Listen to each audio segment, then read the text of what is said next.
안식일 첫 시간에 하나님의 성전에 나오신 모든 분들에게 하나님의 크신 은혜가 함께 하시기를 기도합니다. 오늘도 저희가 계속해서 다니엘서를 공부할 텐데요. 이제 오늘은 드디어 다니엘서 11장을 공부하게 되었습니다. 참된 것을 보여주시겠다고 하셨는데 어떤 내용인지 좀 잘 살펴보도록 하겠습니다. 저희가 이제 다니엘서를 공부하는데요. 다니엘서는 2장에 하나님이 느부갓네살에게 먼저 이상을 주셔서 영원한 나라가 서게 될 것을 말씀해 주셨고, 7장 벨사살 왕 원년에는 다니엘에게 이상을 주셔서 하나님이 심판하실 것을 보여주십니다. 그리고 8장과 9장에는 2300주야가 되면 성소가 정결하게 될 것을 말씀하셨고요. 10장부터 12장까지는 이제 마지막에 보여주시는 이상입니다. 10장에 뭐라고 말씀하시냐면 바사왕 고레스 3년에 한 일 벨드사살이라 이름한 다니엘에게 나타났는데 그 일은 참되고 큰 전쟁에 관한 것입니다. 그러니까 10장, 11장, 12장은 뭐에 관련된 내용이라는 것입니까? 전쟁 이야기입니다. 지금 여기에 나오는 맹수들은 나라를 상징하고요. 이 나라들이 서로 뭐 할 거라는 거예요? 전쟁할 것을 이야기합니다. 그 다음에 10장 14절에서도 이렇게 말씀하십니다. 이제 내가 말일에 내 백성에 당할 일을 내게 깨닫게 하러 왔노라. 그러니까 마지막 날에 하나님의 백성들이 당할 일인데, 여러분 그러면 지금 다니엘서 10장에서 하나님의 백성들은 무엇을 하고 있었죠? 고레스 왕 원년에 집으로 돌아가도 좋다는 칙령을 받고 어디로 돌아가냐면 예루살렘으로 돌아갑니다. 그렇죠? 예루살렘으로 돌아가서 예루살렘으로 돌아간 백성들이 지금 뭘 하고 있냐면 성전을 재건하고 있습니다. 그런데 어려움을 당하고 있었어요. 그러니까 마지막 때에도 하나님의 백성들이 성소를 재건하기 위해서 어려움이 있을 거라고 말씀하십니다. 특별히 9장에서는 뭐라고 말씀하시냐면 성소가 다시 회복될 것인데 장차 한 왕의 백성이 와서 그 성읍과 성소를 무너뜨릴 거라고 말씀하십니다. 그러니까 여러분 다니엘서 9장에서 하나님이 다니엘에게 보여주신 이상의 해석은 성소가 다시 백성들이 돌아가서 회복시킬 거지만 그 성소는 무너질 것이다 라고 말씀하고 계시는 겁니다. 그 다음에 또 뭐라고 말씀하시냐면 끝까지 뭐가 있을 거라고 말씀하시냐면 전쟁이 있을 것이라고 말씀하십니다. 그러니까 지금 무엇을 놓고 이렇게 첨예하게 싸우고 있는 것입니까? 성소. 그래서 이제 다니엘서 11장 2절에서 뭐라고 말씀하시냐면 내가 이제 참된 것을 내게 보일 텐데 잘 봐라. 이건 뭐에 관련된 일이에요? 전쟁에 관련된 일이고 성소와 관련된 일이다. 그렇게 말씀하십니다. 근데 여러분 여기서 지금 우리가 2300주야의 예언을 아는 것처럼 유태인을 위해서 70일회가 따로 떼어졌고 그 다음에 2300주야가 지나야 성소가 정결함을 받을 거라고 말씀하셨기 때문에 이것은 지금 유대인뿐만 아니라 하나님의 교회까지 포함되는 그러한 내용이라는 것입니다. 공부했던 내용이니까 좀 다시 말씀을 드릴게요. 여러분 지금 다니엘서를 통해서 하나님이 다니엘에게 주시고자 하시는 정말 핵심이 뭐냐 하면 다니엘은 예루살렘 성전의 회복을 그토록 바랬는데요. 하나님은 다니엘에게 뭘 보여주시냐면 그 성전에 정말 하나님의 어린 양이 와서 죽임을 당하고 그 성소는 없어질 거지만 또 다른 성전이 영원히 하나님 백성들을 위해서 있게 될 것을 말씀하십니다. 여러분 이게 엄청난 얘기예요. 히브리서가 이제 그것을 우리에게 이제 분명히 증거하고 있는데, 자 그러한 이야기를 말씀하시면서 전쟁이 있을 거라고 말씀하고 계시는 것이죠.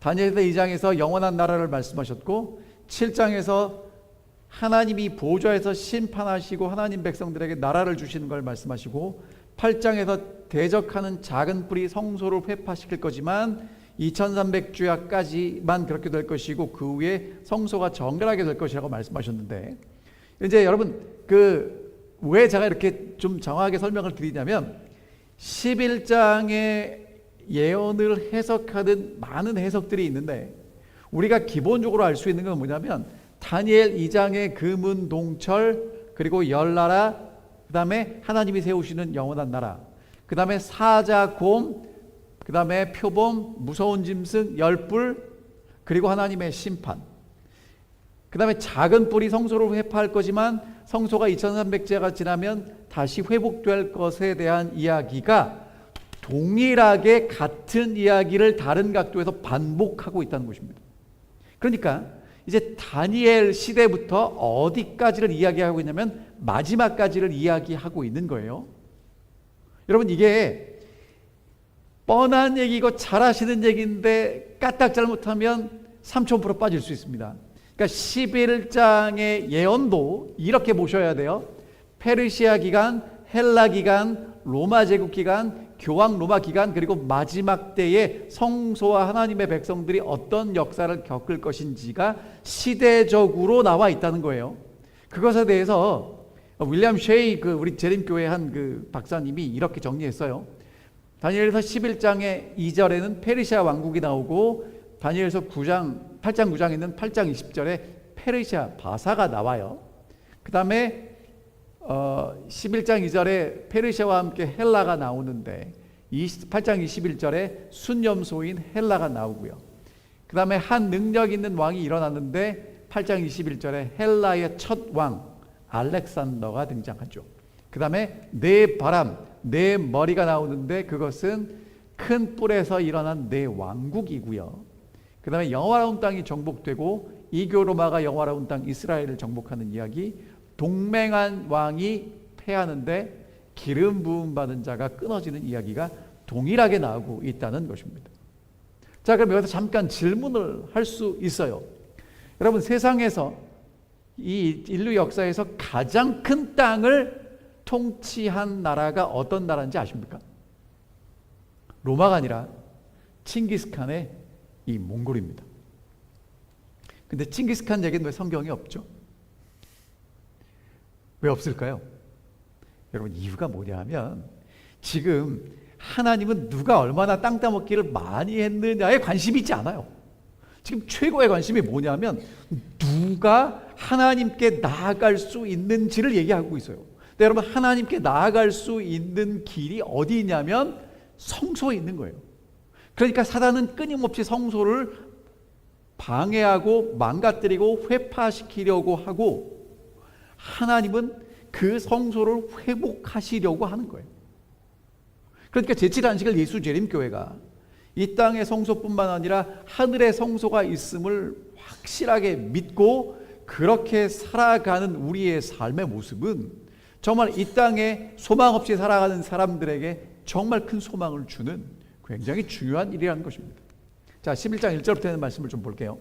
내가 또 메대 사람 다리오 원년에 일어나 그를 놓아서 그를 강하게 한 일이 있었느니라. 여러분, 메대 사람 다리오 원년에 어떤 일이 있었죠?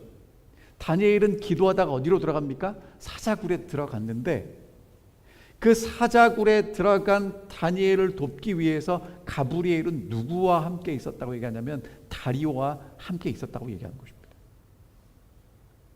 여러분, 이게 우리에게 뭘 얘기하고 있냐면 다니엘은 혼자서 외롭게 예루살렘을 향해서 기도하고 있는 것 같은데 하나님은 그 기도를 들으시고 천사를 보내셔서 이미 하나님이 하실 일들을 이루고 계신다는 것입니다.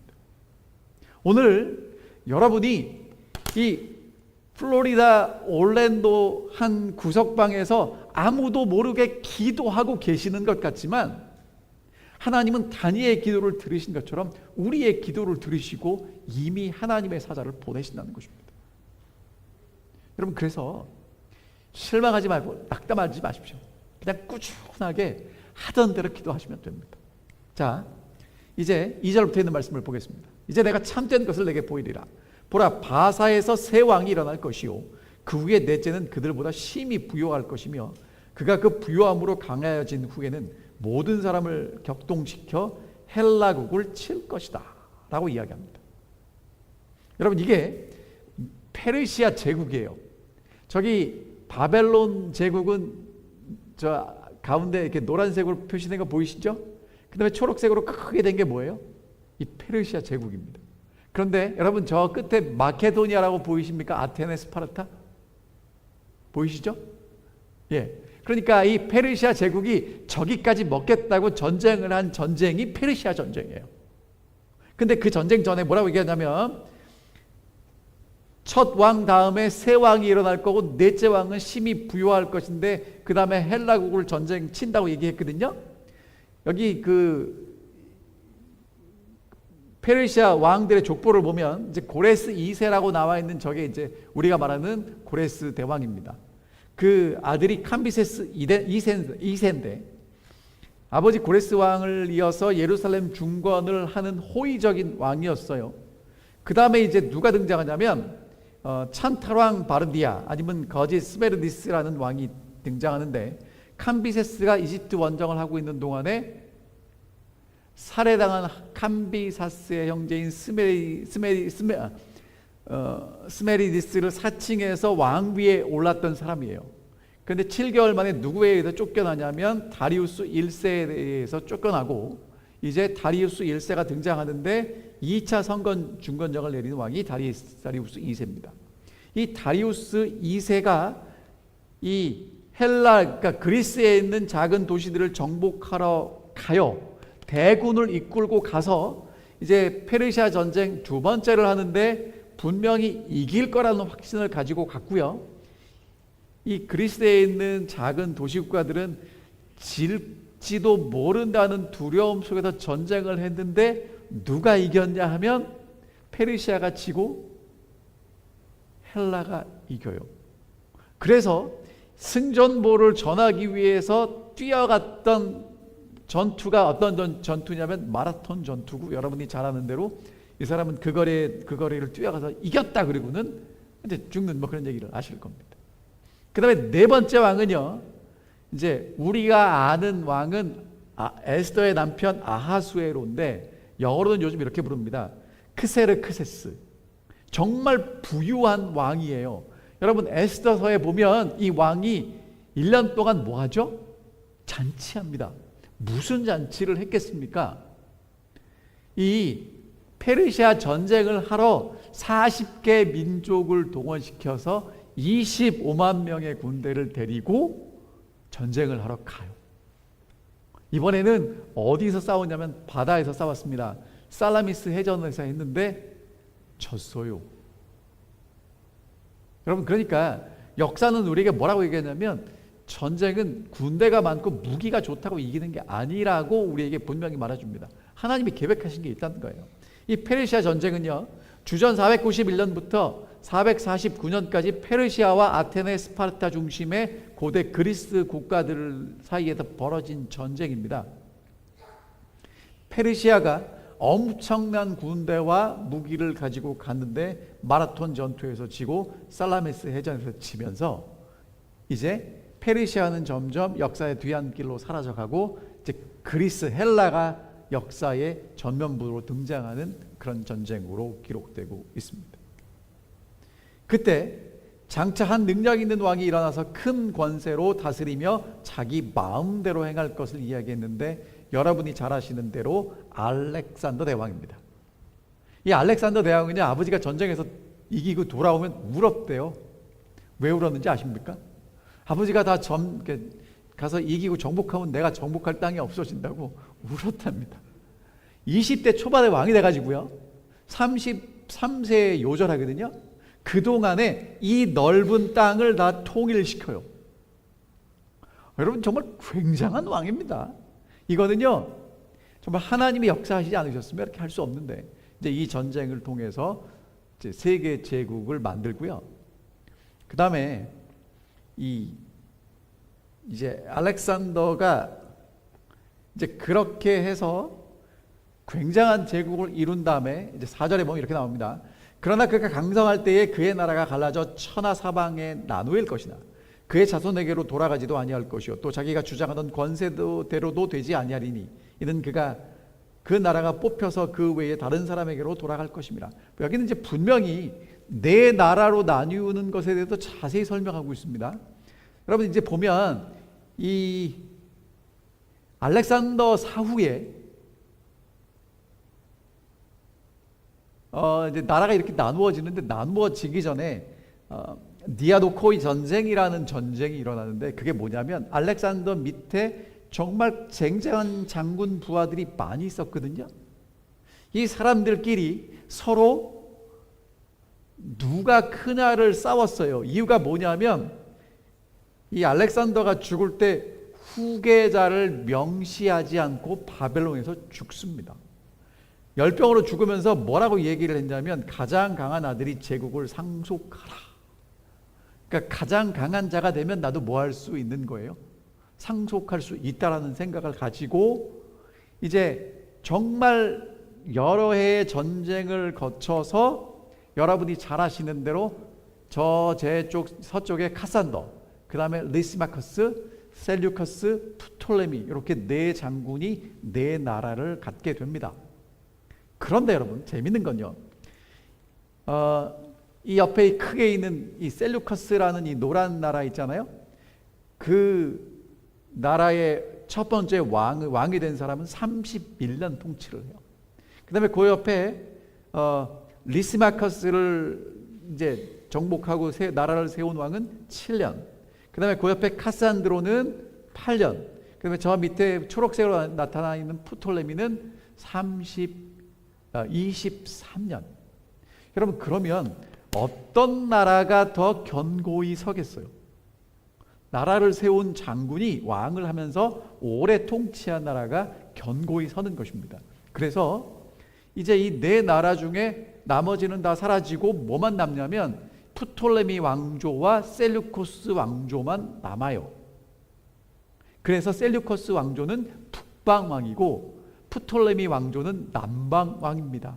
왜 그런지 아세요? 자, 여러분 지금 성경은 무엇을 중심으로 지금 기록되고 있다고요? 자, 아까 전쟁은 뭘 놓고 전쟁한다고 말씀드렸죠? 성소. 그럼 성소가 어디냐면 즉 프톨레미 왕조와 셀류코스 왕조 저 경계가 만나는 저곳에 있어요. 저기가 이 상업과 경제와 군사와 정치의 요충지거든요. 저기 성소가 있는 거예요. 그래서 유대인들 성소가 있는 곳에 북쪽에서 쳐들어오는 왕은 어떤 왕이에요? 셀류코스 왕이고 북방 왕이고 남쪽에서 쳐들어오는 왕은 어떤 왕이에요? 남방 왕이 되는 것입니다. 그래서 이 북방 왕과 남방 왕이 150년 동안 전쟁하는 그 전쟁을 우리는 무슨 전쟁이라고 얘기하냐면 시리아 전쟁이라고 얘기합니다. 알렉산더 대왕이 죽은 후에 헬레니즘 제국의 양대 거성인 셀류코스 왕조와 남쪽에 있는 프톨레미 왕조가 팔레스타인 그 노른자 위를 놓고 6번의 전쟁을 벌이는데 성경에는 6번도 나오지 않고 한 4번 정도의 전쟁이 나와요. 근데 여러분 재밌는 거 아세요? 보통 나라는요 이렇게 나라가 갈라지면 뭐가 바뀌냐면 문화가 바뀌어요. 그런데 헬라는요 나라가 갈라졌는데 문화는 유지돼요. 아주 특이하죠. 정말 특이합니다. 자, 이제 5절부터 보면 이 시리아 전쟁에 대해서 너무너무 정확하고 우리에게 분명하게 기록된 것들을 볼 수 있습니다. 남방왕은 강할 것이나 그 군주들 중 하나는 그들보다 강하여 권세를 떨치리니 그의 권세가 심히 클 것이오. 자, 남방왕이 강할 것인데 여러분 아까 남쪽에 누가 있다고 그랬죠? 프톨레미 왕조가 있다고 그랬죠? 그렇죠? 프톨레미 왕조가 있다고 그랬죠?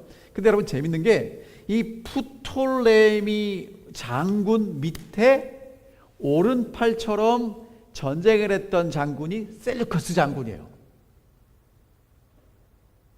자, 그러면 이제 셀류커스가 가서 점령한 나라는 땅은 누구한테 갖다 바쳐야 돼요?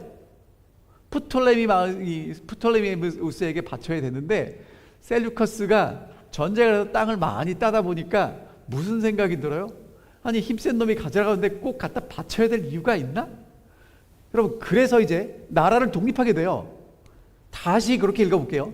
남방왕은 강할 것이나 프톨레미는 강할 것이나 그 군주들 중 하나는 그보다 강하여. 그러니까 부하들 중에 하나인 셀루커스가 누구보다 강해졌어요? 프톨레미보다 강해졌죠. 그래서 권세를 떨치고 그 권세가 심히 클 것인데 누구보다 커져요? 이 남방왕 프톨레미보다 커진다는 거예요. 그러면 성경이 이렇게 정확하게 써 있어요. 와, 정말 기가 막힙니다. 그 다음에 그 후 몇 해 후에 그들이 서로 단합하리니 곧 남방왕의 딸이 북방왕에로 가서 화친하리라. 그러나 그 공주의 힘이 쇠하고 그 왕은 서지도 못하며 권세가 없어질 뿐 아니라 그 공주와 그를 데리고 온 자와 그를 낳은 자와 그때 도와주던 자가 다 버림을 당하리라. 여러분 이게 지금 무슨 얘기를 하는 거냐면요, 모르셔도 돼요. 그냥 이런 게 있다고만 알고 계시는데 지금 그러니까 시리아 전쟁을 했던 남쪽의 프톨레미 왕들의 이름과 그 다음에 북방 왕 셀루커스 왕들의 이름이에요. 처음에는 프톨레미 1세와 셀루커스 1세가 됐겠죠. 그 다음에 이 프톨레미 왕조의 저기 20번째가 나오면 누가 나오냐면 클레오파트라가 나와요. 나중에 나올 거고요. 자, 근데 이게 이제 어떻게 되냐면 프톨레미 2세와 안티오코스 2세가 결혼 동맹을 해요. 그러니까 옛날에 나라가 서로 싸우지 않고 잘 지내자라고 구두로만 약속을 하는 게 아니라 서로 아들, 딸이 결혼을 해요. 아니면 내가 직접 그 나라의 공주와 결혼을 해서 그 결혼 관계가 유지가 되면 두 나라가 상호 협력하는 관계가 되는 거예요. 그래서 이제 어떻게 되냐면 이 프톨레미 나라 남방왕의 공주인 베레니케가 셀류커스 왕조의 안티오코스 2세와 이제 결혼을 하게 됩니다. 근데 원래 이 셀류커스 나라의 안티오코스 2세는 라오디케라는 왕비가 있었어요. 그러니까 이제 두 나라가 화친하기 위해서 베레니카와 안티오코스 2세가 결혼하기 때문에 라오디케는 졸지에 뭘 당하게 됐어요? 이혼을 당하게 됐어요. 그리고 이제 안티오코스 2세와 베레니케 사이에 아들이 태어납니다. 그럼 이 아들은 이제 양쪽 나라를 화친시키면서 이제 어느 나라의 왕이 될 거예요? 셀루커스 나라의 왕이 될 거죠. 그런데 그때 프톨레미 2세가 죽어요. 그러니까 이 공주의 아버지가 죽어요. 그 틈을 타서 이 왕비 라오디케가 다시 그 자리를 차지하고 베레니케와 그 아들 그리고 자기 남편까지 다 죽여버려요. 그러는 일이 역사에서 일어났습니다. 자, 그럼 이제 다시 한번 읽어볼게요. 몇 해 후에 그들이 서로 단합하리니 곧 남방왕 프톨레미 2세의 딸이 북방왕 안티오코스 2세에게 가서 화친하리라. 결혼 동맹할 거라는 거죠. 그러나 공주의 힘이 쇠하고 프톨레미 2세가 죽은 이후에 이제 이혼을 당하는 겁니다. 그 왕은 서지도 못하고 권세가 없어질 뿐 아니라 안티오코스 2세의 전부인 라오디케에게 살해를 당했기 때문이에요. 공주와 그를 데리고 온 자와 그를 낳은 자와 그때 도와주던 자가 다 버림을 당하리라. 그러니까 왕의 전부인 라오디케 공주와 함께 온 모든 사람들이 다 죽임을 당하는 역사가 일어났습니다. 여러분 다니엘에게 하나님이 이렇게 정확하게 이제 예언을 주신 거예요.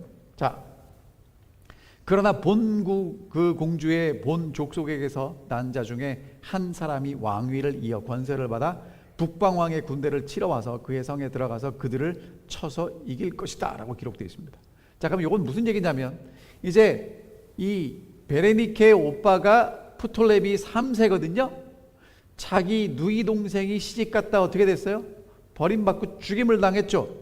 그래서 이제 여동생의 복수를 하기 위해서 누구하고 전쟁을 해요? 셀루커스 왕조와 전쟁을 해서 이긴다는 얘기입니다. 자, 보세요. 여기 보면 북방왕의 군대를 치러 와서 그 성에 들어가서 그들을 쳐서 이길 거라고 얘기하는데, 여러분 요거는요, 요 색깔은 어떤 색깔이냐면 그 인터넷에 가면 위키피디아도 있고 나무 위키도 있거든요. 이 나무 위키에 보면 그 시리아 전쟁하고 칠 때 이 프톨레마이오스 3세에 관련된 내용입니다. 여동생의 비참한 죽음에 분노한 프톨레마이오스 3세는 대대적인 정벌에 착수했다. 프톨레마이오스 왕조는 해군, 여러 해안 도시를 공략하거나 복속시켰다. 육군은 시리아를 돌파하여 메소포타미아로 진격해 셀루코스 2세가 도망친 바벨론을 향하여 노도와 같은 기세로 진격했다. 여러분, 이게 지금 어디 나오는 얘기냐면 우리 인터넷에 가면 찾아볼 수 있는 역사에 나오는 기록이라는 것입니다. 자, 그 다음에 이제 8절에 계속 이렇게 합니다. 그 신들과 부어 만든 우상들과 은과 금을 아름다운 그릇에 다 노력하여 애굽으로 가져갈 것이요 몇 해 동안은 그가 북방왕을 치지 아니하리라. 훗날 프톨레마이오스 3세가 그리스어로 새긴 승전비에는 그가 메소포타미아, 바벨로니아, 엘람, 페르시아, 메리디아 그리고 박트리아까지 정복하고 페르시아인들이 이집트에서 운반해온 모든 신성한 물건들을 되찾았다고 기록했다. 그는 유프라테스강 건너편에 있는 영토에 총독을 세우기도 하는 등 이 지역을 영구적으로 통합하려는 야망을 드러냈다. 그러나 상 이집트의 테베에서 반란이 일어났다는 소식이 전해지자 그는 어쩔 수 없이 이집트로 귀환했다. 그러니까 프톨레마이오스 3세가 자기 누이 동생 때문에 이제 북방왕을 공격했고요. 그 공격한 결과 거기서 이제 뭘 갖고 왔다고 얘기했냐면요, 여러분, 은과 금, 아름다운 그릇들을 다 노력해서 가져간다고 얘기를 하잖아요. 여러분, 이게 왜 은과 금이냐면 옛날에 은과 금으로 만들었던 게 우상이에요. 그래서 그 모든 우상들을 다 가지고 이제 어디로 다시 갖고 오는 거냐면 이집트로 갖고 왔습니다. 근데 이집트에서 반란이 일어났다는 소식을 듣고 이제 더 공격하지 못하고 이제 다시 퇴각하는 이야기가 나오고 있습니다. 9절, 북방왕이 남방왕의 왕국으로 쳐들어갈 것이나 자기 본국으로 물러가리라. 여러분, 그러면 이 북방왕은 그런 공격을 당하고 가만히 있을까요? 아니겠죠? 하지만 셀루쿠스 2세가 반격하여 나서 안티오키아를 탈환하였고 기원전 242년 시리아 북부 내륙지대를 탈환했으며 다마스커스 주변 지역을 습격했다. 이에 프톨레마이오스 3세는 휴전을 제의했고 기원전 241년 양국은 평화 협정을 체결했다. 그러니까 이제 셀루쿠스 2세가 반격해서 이제 중간에 있는 지역들을 탈환했고 이제 양국은 평화 협정을 맺었다는 이야기가 이제 이렇게 나오는 것입니다. 북방왕이 남방으로 쳐들어갈 것이고 다시 이제 본국으로 평화협정 끝에 이제 물러가게 될 것이죠. 그 다음에 이제 10절에 이렇게 써 있습니다. 그러나 그의 아들들이 전쟁을 준비하고 심히 많은 군대를 모아 물이 넘침같이 나올 것이며 그가 또 남방왕의 견고한 성까지 칠 것이다. 그 북방왕의 안티오쿠스 3세가요, 이제 이집트를 치러 가기 전에 자기의 넓은 지역을 다 이렇게 평정합니다. 그리고 이제 많은 이제 사람들을 데리고 이제 전쟁을 하러 가는데요. 이제 거기에 대해 이렇게 써 있습니다. 주전 219년 제국을 안전시킨 안티오코스 3세는 이집트의 혼란상을 노려 팔레스타인 지방으로 세력을 넓히기 위해 시리아 남부로 진격했고 이리하여 4차 시리아 전쟁이 발발했다. 전쟁을 하는 동안 그는 셀루키아, 피레우스, 티레, 프톨레마이스와 같은 동부 지중해의 주요 항구들에 대한 통제권을 얻었으며 주전 218년 코일레, 시리아, 팔레스타인, 페니키아를 손에 넣었다. 여러분, 이 북방왕과 남방왕, 프톨레미 왕조와 셀루커스 왕조가 끊임없이 이렇게 이제 전쟁하는 게 이제 기록되어 있습니다. 그 다음에 이제 남방왕 프톨레미 4세가 그래서 크게 노해서 북방왕 안티오코스 3세와 싸울 것이고, 북방왕은 큰 무리를 일으켰지만 그 무리 북방왕은 남방왕의 손에 넘겨준 바 될 거라고 써 있는데요. 이제 이게 뭐냐면 라피아 전투에 대한 이야기입니다. 셀루커스군은 7만 명이 동원됐고요.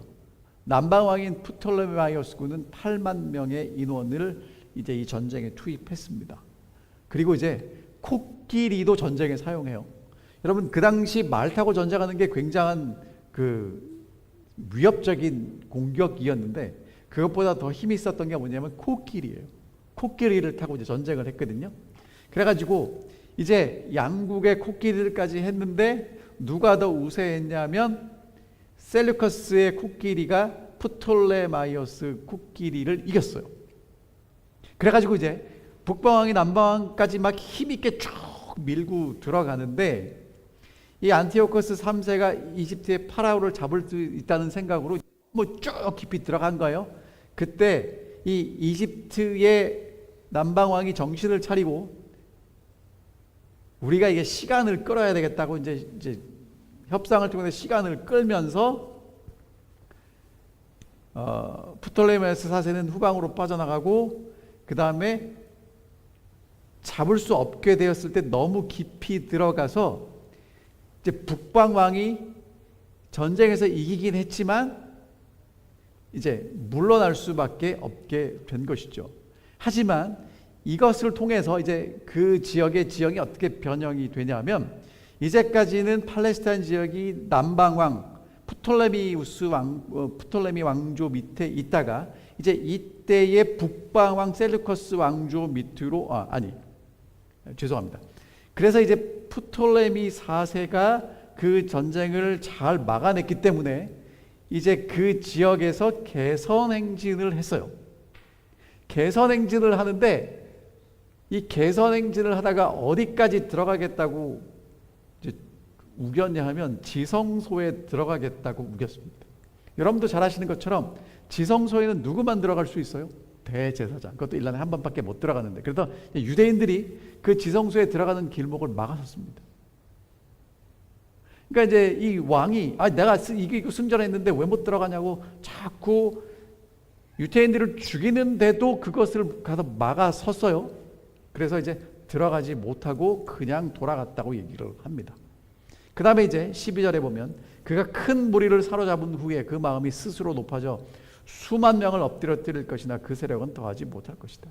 이 프톨레미 4세가 돌아가서 유대인들에 대한 반감이 있어서 알렉산드리아 경기장에 유대인들을 다 모아놓고 코끼리를 보고 밟아 죽이려고 그런 행사를 벌였는데 여러분 코끼리가 다 밟아 죽여야 되잖아요. 그런데 유대인들을 피해 다니는 그런 놀라운 일이 일어났답니다.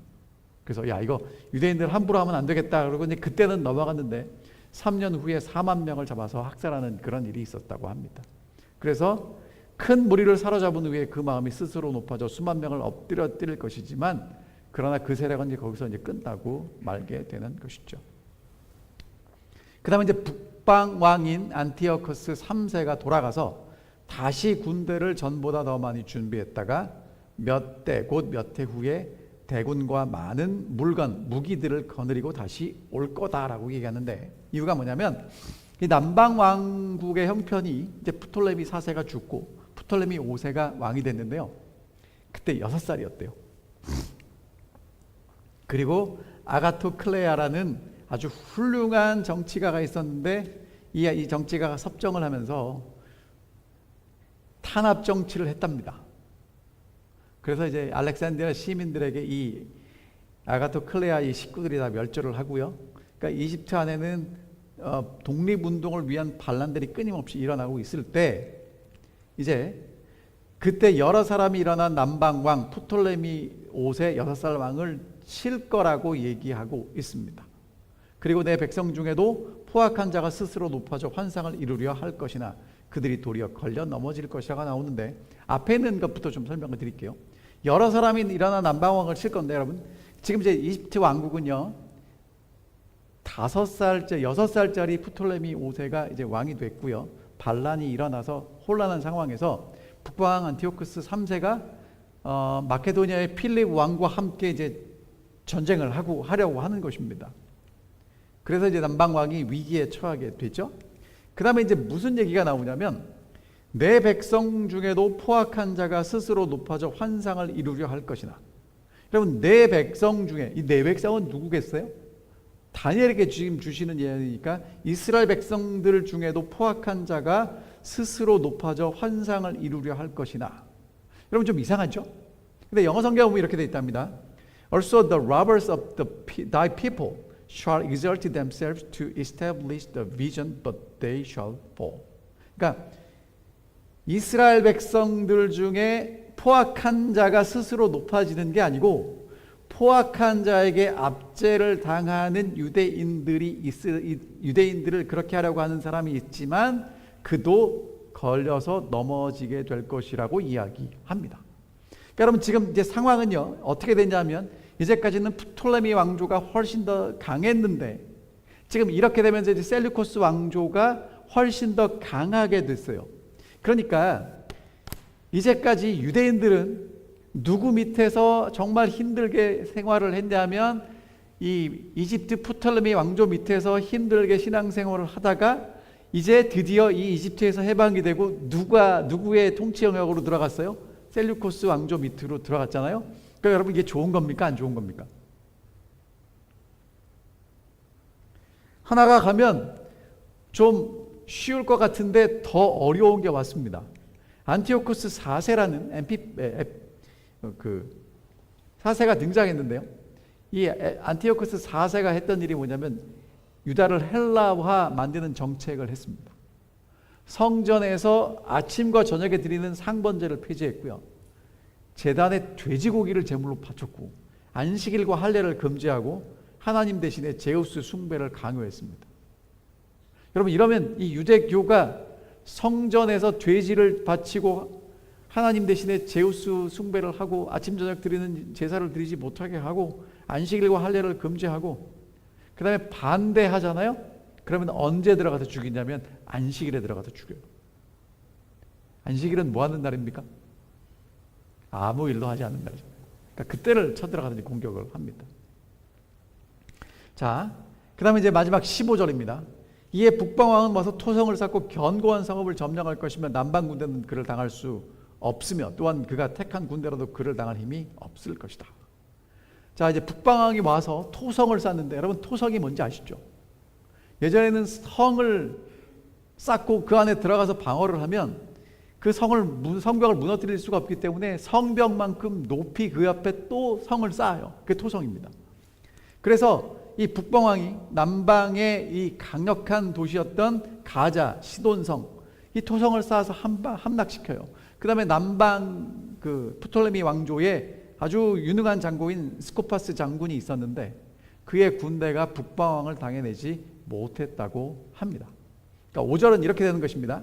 이에 북방왕 안티오코스 4세가 와서 토성을 쌓을 것이고 견고한 성읍들 가자와 시돈성은 점령될 것이고 남방 군대는 그를 북방왕을 당할 수 없고 남방왕이 택한 군대 유능한 장군인 스코파스 장군의 군대가 북방왕의 군대를 대항할 힘이 없을 것입니다. 여러분 그런데 이제 이렇게 되면서 북방왕과 남방왕은요 할 일을 다 했어요. 이제까지 시리아 전쟁을 계속하면서 그 사이에 낀 성소는 어떻게 됐을까요? 이리 치고 저리 치고 황폐됐겠죠. 자, 그런데 여러분 이제 역사는 우리에게 또 뭘 얘기해 주고 있냐면 이제 16절부터 뭐가 등장하냐면 로마가 등장하거든요. 금은동철에도 로마가 등장하잖아요. 여러분 지금 저기 보시면 저 빨간 나라가 로마예요. 로마는 사실은 뭐 그렇게 별 볼 일이 없는 나라였는데 이제 왕정을 하다가 공화정으로 바꾸면서 그러니까 여러분 왕정은 왕의 아들이 이제 정치를 하는 거잖아요. 근데 공화정은 뭐냐면 지도자를 뽑는 새로운 형태의 그 정치 체제를 갖추면서 이제 로마가 이탈리아 반도를 통일합니다. 이탈리아 반도를 통일하고 봤더니 그 앞에 누가 있냐면 카르타고라는 그 당시에 이 지중해 해상무역을 다 장악하고 있던 카르타고와 이제 정면 승부를 하게 됐어요. 근데 여러분 카르타고에는 누가 있냐면 한니발이라는 정말 역사에 길이 남을 명장이 있어요. 로마하고 그러니까 이 카르타고의 한니발과 전쟁을 합니다. 처음에는 누가 우세했냐면요 한니발이 우세해요. 한니발이 여러분 지금 이제 보면 로마로 가는 이 짧은 길이 있잖아요. 저기를 배를 타고 가지 않고 이 스페인 쪽으로 이렇게 돌아가서 코끼리를 데리고 돌아가서 알프스산을 넘어서 로마로 진격을 해요. 근데 로마에는 한니발처럼 뛰어난 장군은 없지만 그거보다 조금 못하지만 그래도 유능한 장군들이 했던 일이 뭐냐면 나가서 맞서 싸우지 않고 끝까지 수비를 합니다. 아무래도 원정인 한니발이 오랜 기간 끝에 그리고 이제 본국에서 지원이 끊어지자 철수를 하게 되고요.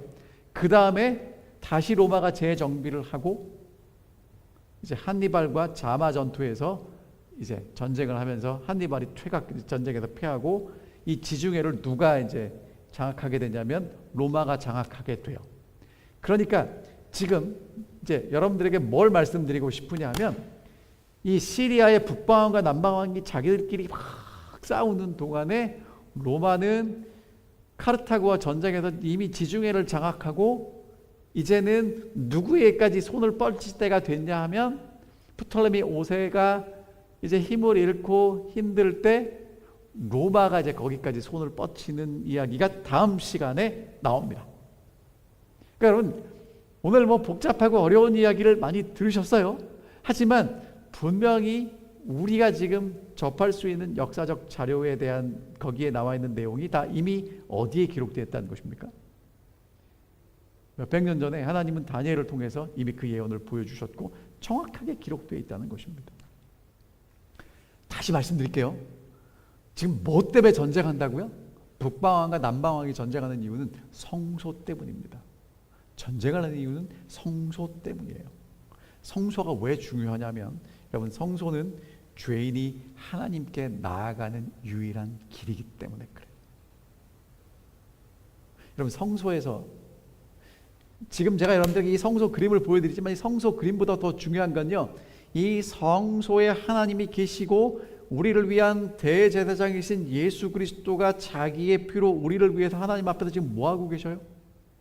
중보하고 계시는 그것을 믿고 의지하는 한 어떤 죄인이든지 하나님 앞에 담대히 나갈 수 있게 되는 것입니다.